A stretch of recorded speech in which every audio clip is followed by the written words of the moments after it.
ladies and gentlemen. It's Ukrainian talk show on POD TV. My name is Sasha Star, and I have today our regular but nevertheless fantastic guest, esteemed Professor Jonathan Lockwood. Welcome to the show, Jonathan.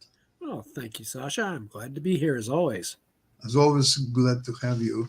Jonathan, so let's start right without any warm up. About the situation with General Zaluzhny. Finally, he was officially, I wouldn't say fired, displaced, free from his duties. You can call it any way you want. It depends on your outlook on that. But what's behind all that, and how you explain to yourself what's happened?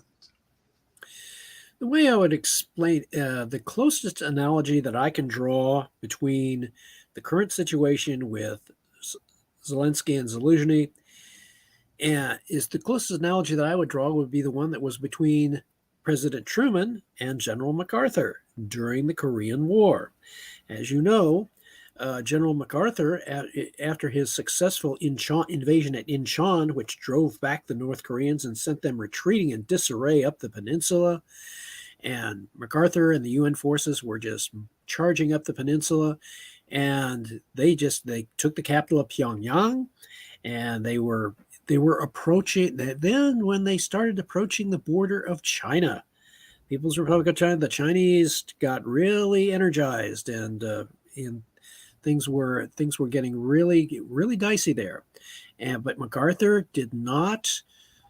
Again, using 2020 hindsight, the smart thing to have done then, rather than go all the way up to the border with China and overextend themselves, they could have stopped right at just north of Pyongyang and established a defensive line along just about the narrowest neck of the Korean peninsula. It would have been highly defensible. And basically, all that would have been left of the People's Republic of Korea would have been this tiny little rump slice of territory north of Pyongyang and going up to the Chinese border. And it would have been very, very feasible to have established a satisfactory, more lasting peace then. But of course, MacArthur, he was advocating a war with China, and he was all prepared to be able to even go so far as to use nuclear weapons in China. And the Joint Chiefs of Staff and Truman, backed up by the Joint Chiefs of Staff, the judgment of the Joint Chiefs of Staff then was that a war, MacArthur's actions would eventually result in a war at the wrong time, at the wrong place, with the wrong enemy.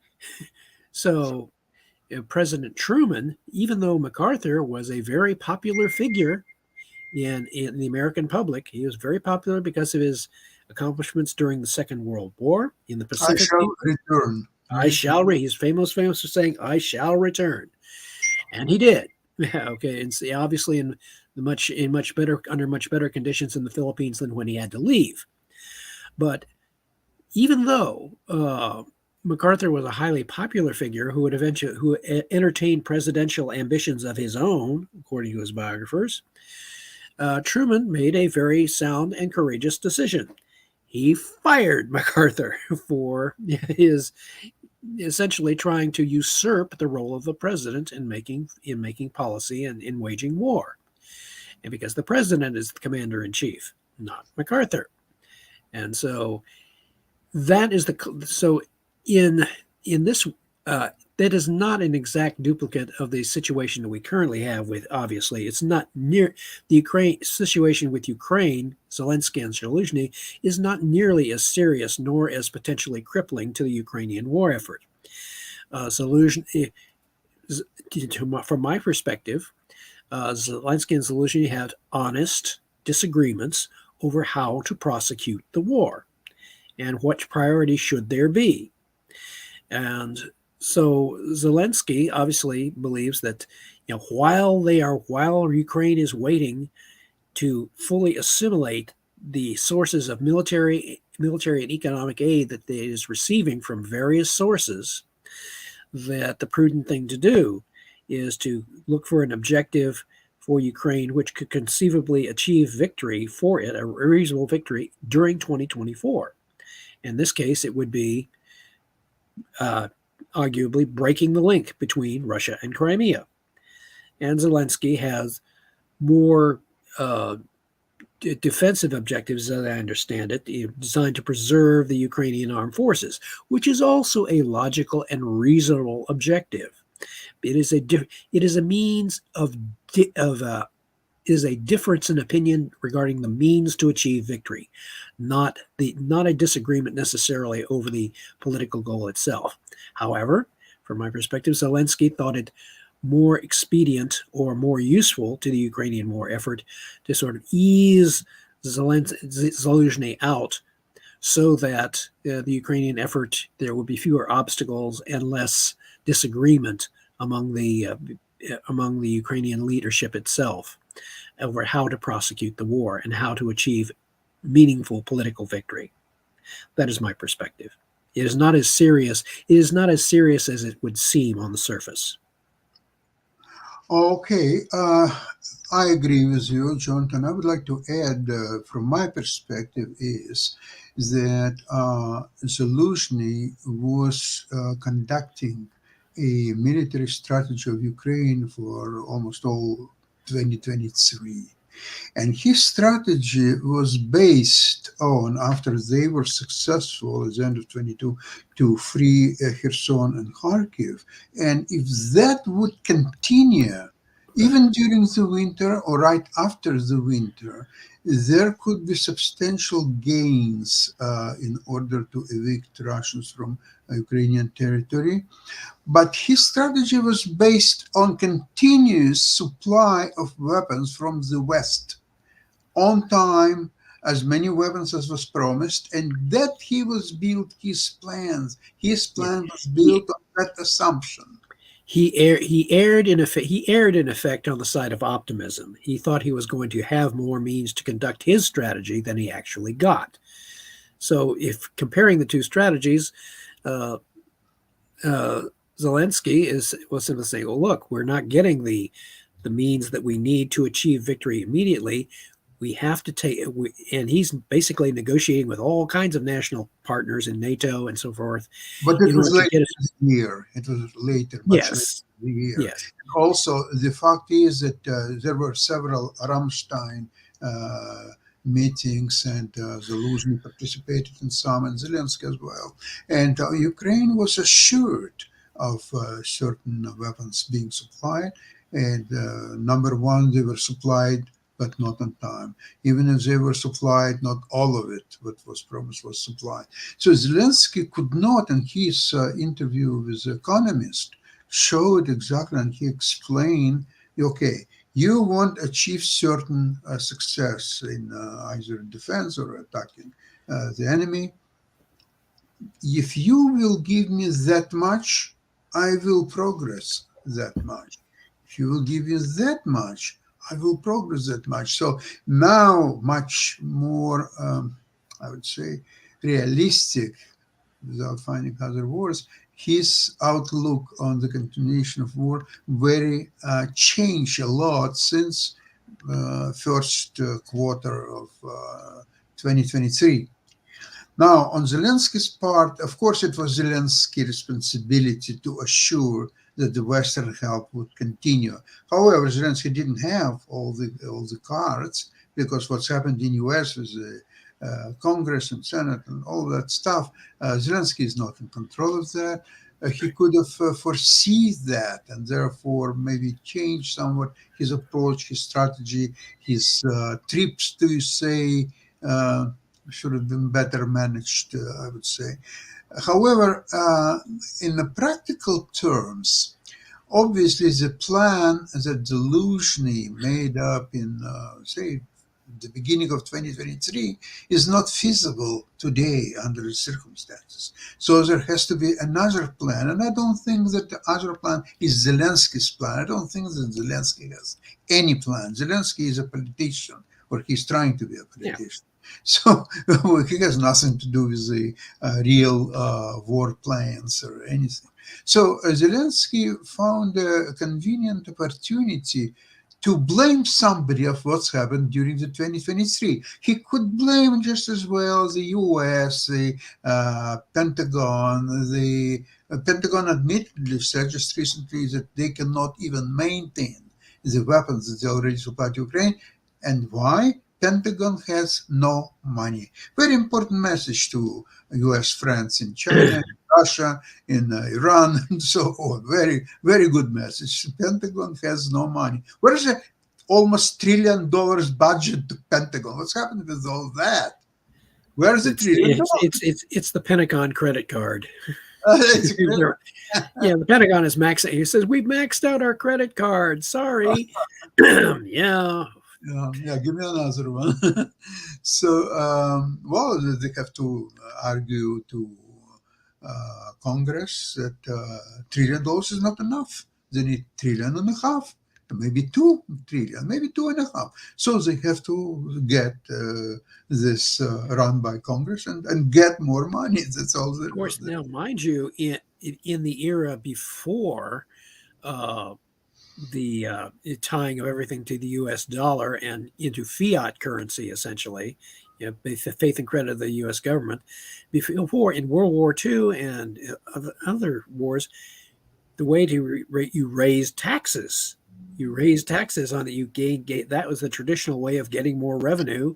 Get more tariffs. Yeah, and for example, during World War II, the highest marginal tax rate during World War II was the highest tax bracket was 90%. That that was tax on the wealthy. Yes, indeed. And that 90% tax rate stayed in effect after World War II, during the Eisenhower administration, even right up until the Kennedy administration. And much was made of Kennedy's tax cuts during the 1960s, which did in fact trigger excellent economic growth for the U.S. during the 60s. But there was a tax rate of lowering the highest marginal tax rates from 90% to I think about 55 or 60%.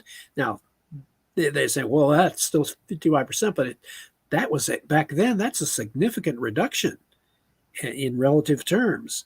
And Ronald Reagan later on was able to make further cuts to lower it down to the high 30s and so forth, which triggered yet another wave of economic growth for the United States. Now, the highest marginal tax rate, as I believe I understand, is not 37% or a little higher than that. So there's not that much room for more tax cuts. Although even though tax cuts would stimulate economic growth, the trick is you have to balance that with appropriate spending cuts and shifting of priorities, which the current administration is not prepared to do. So we have an interesting problem. And it's not just for the next term. It is an enduring strategic problem for the United States and by extension its allies, dealing with a $33 trillion debt. Oh my Lord, that is going to take the rest of the 21st century to work out. This current situation goes far beyond, with the war in Ukraine, goes far beyond just the current war, but its after effects will be felt for the rest of the century, and that's going to be an enduring problem for the U.S. and its allies to resolve. So right now, if we look at Zelensky and Zaluzhny, we can agree that their differences are differences in how do you achieve victory, or the differences in the means of doing so. And how do you practice primarily a strategic defensive while you're waiting for additional aid to come in so that you can eventually go over to the offensive? Or do you do like the analogy I use of a skillful heavyweight boxer? Does Ukraine imitate Muhammad Ali against George Foreman in their 1974 heavyweight bout?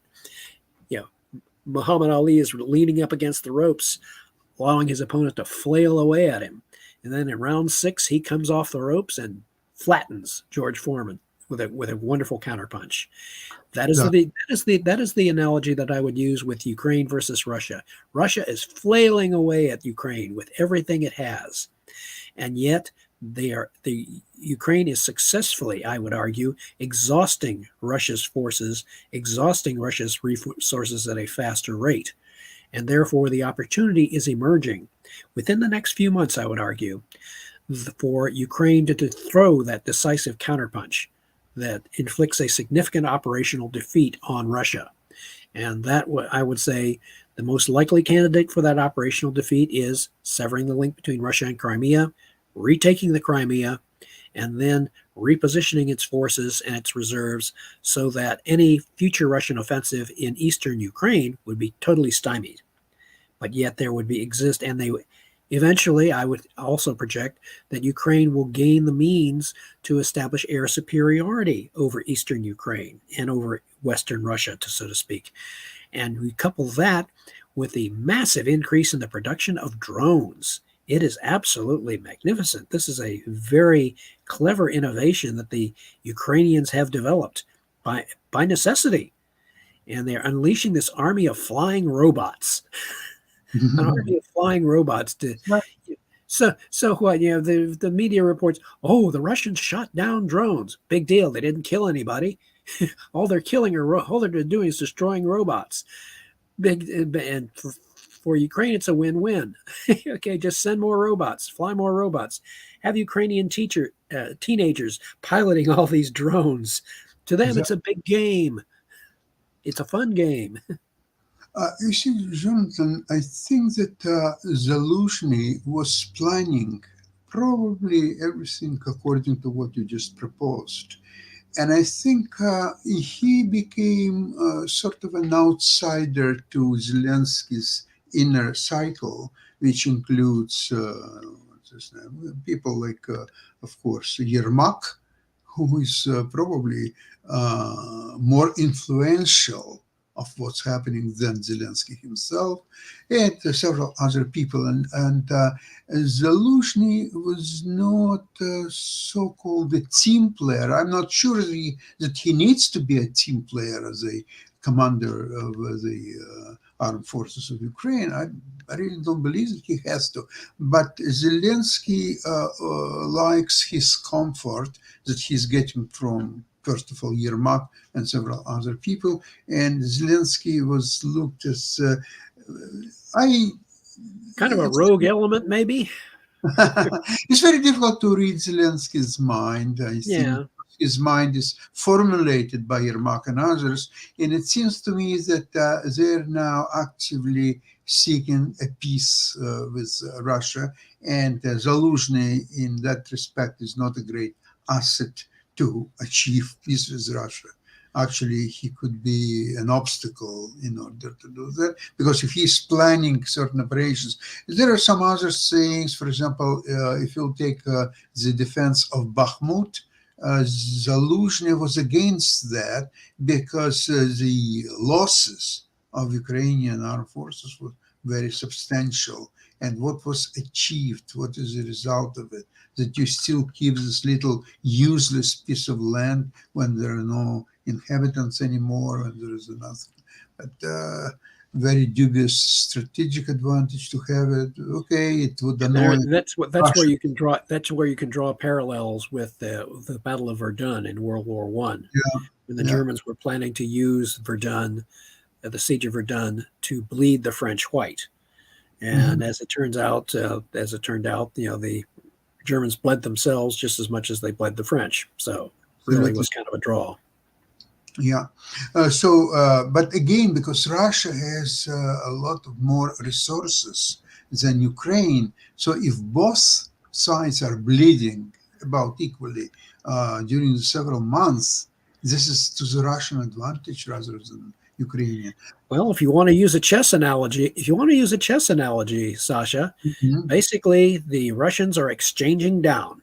They have a superiority in pieces. Absolutely. Exchange down. Take the queens off the board. Take the knights off the board. Take the rooks off the board. Exchange down and simplify the situation, so it simply becomes, eventually, when you get towards the end game, that superiority in resources, even if it's the equivalent of 1 or 2 pawns, it's still enough to win in the end game for Russia. And Well, since the Russians are well known as chess players, that may well be the thinking that influences them. We can exchange down. Ukraine cannot. well, from the math point of view, if you take equation, say 7-6, and then you go down to 6-5, then you Correct. 4-3, 3 The to 2, ratio and increases. finally 2 and 1, you have 100%. 2-to-1 superiority. Yep.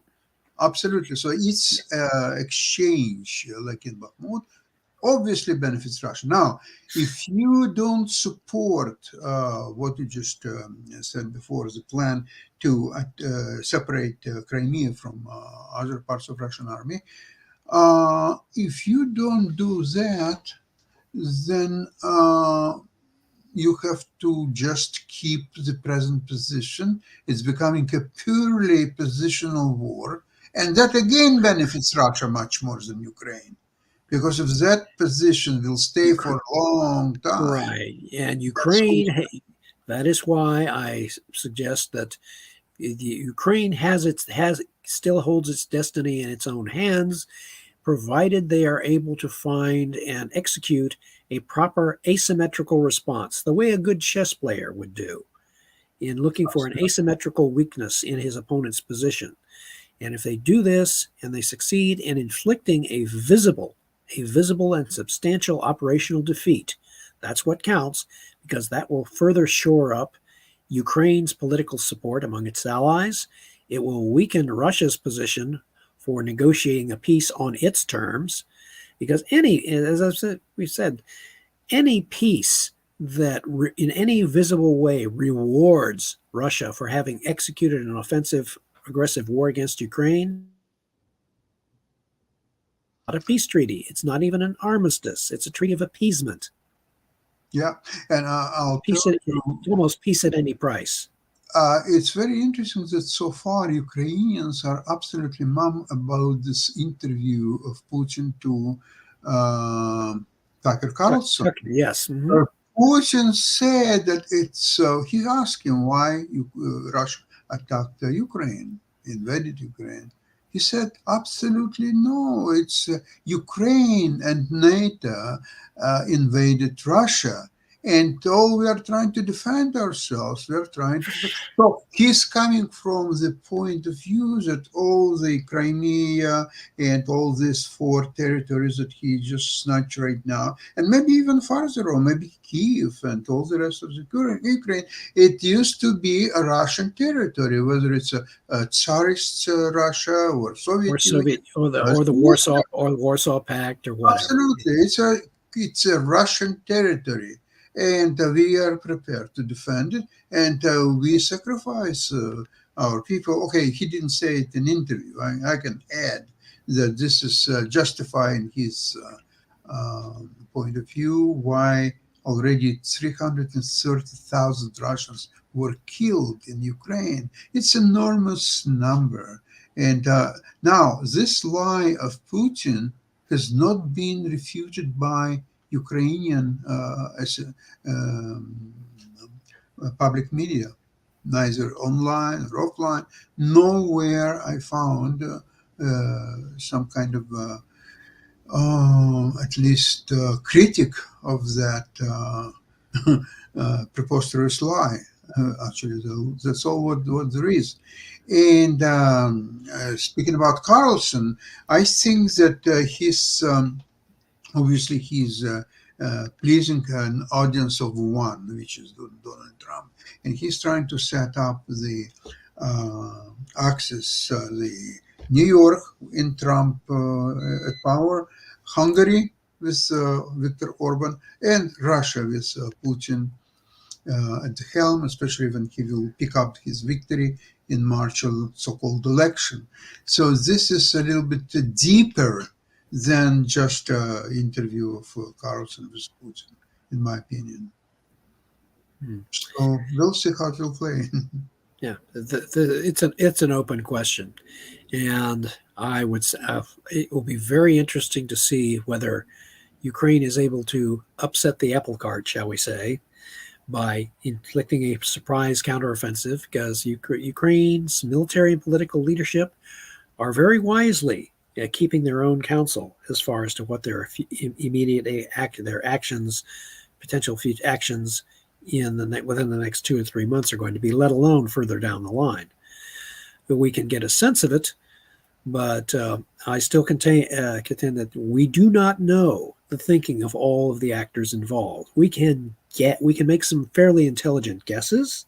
We can go on historical precedent, and I can, again, just based on my own experience and my own research over the past several decades, I can say that still say that the Russians, as much as they brandish their nuclear arsenal and attempt to use it to intimidate the West and its allies, that the one thing the Russians fear more than anything else is the potential of American technology to neutralize the one thing that makes Russia a great power.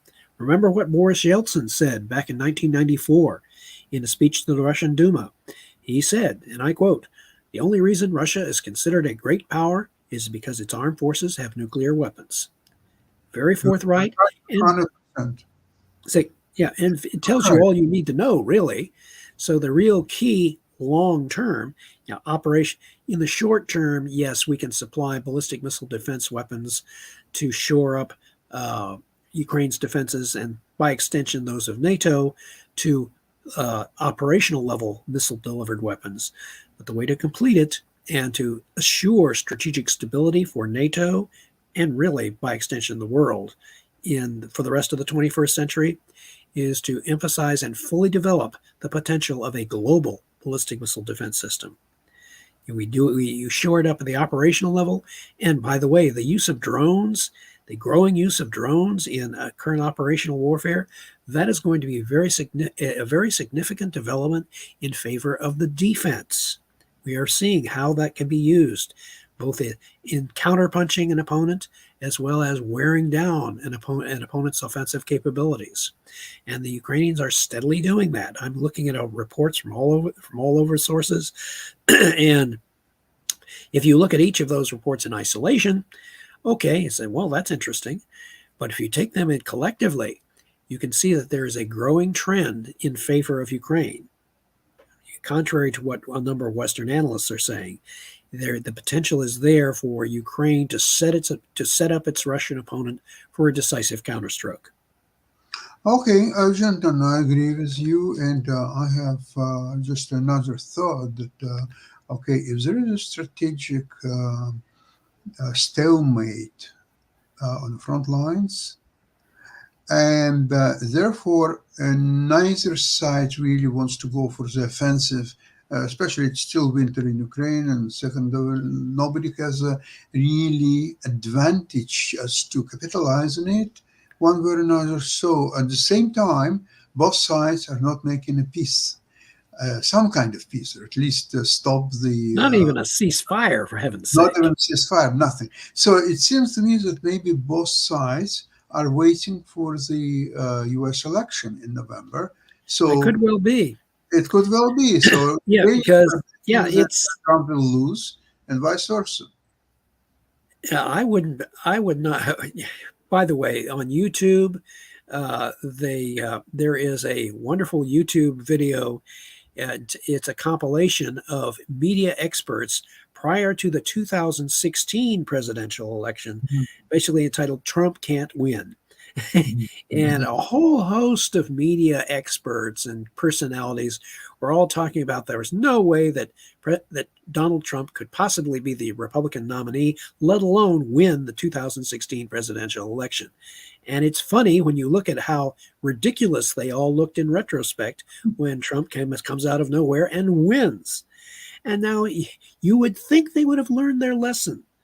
But now you are still seeing a number of people, a number of so-called experts and personalities who are insisting that Trump can't, well, now that they're reluctantly conceding that he's going to be the Republican nominee for president, okay, they at least learned that much. But as far as the presidential election in November, okay, they're still insisting that, or for various reasons, that Donald Trump can't possibly win the presidential election. and they have just as much potential to be proven wrong in the future as they were proven wrong in 2016. So I prefer to wait and see, because the real importance is the effect, the perception that the U.S. allies, Russia, and important, of course, Ukraine, what perception do they have of the upcoming presidential election, and what effect does it have on their actions? That's the important thing to watch, not whether or not former President Trump is going to actually win the election in November. But no matter how you slice it, it is going to be fascinating to watch. It's sort of like the production of sausage. It's best not to look too closely at the production of sausage. It's really kind of messy. Wait until the sausage is ready and done. Wait until it's ready, nicely packaged, presented for suitable human consumption. But before then, don't watch too closely. Exactly. Jonathan, thank you very much for today's program. It's a very interesting program indeed. And have a great weekend.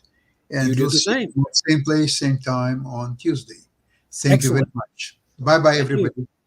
Slava Ukraini.